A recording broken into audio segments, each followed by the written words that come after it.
E aí, gente, vocês vão pegar essas mechas aqui, que vocês dividiram, e vocês vão colocar pra trás, entendeu? Não é pro lado igual o outro, não.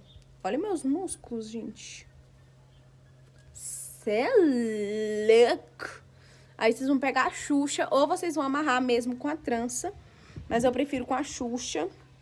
Aí vocês vão amarrar normalmente, entendeu? Aqui. Depois que vocês... Ai. Depois que vocês amarrar, vocês vão vir puxar um cacho de cada lado. Tá vendo? Ai, calma aí. Aí vocês puxam um cacho de cada lado. Deixa assim meio solto, tá vendo?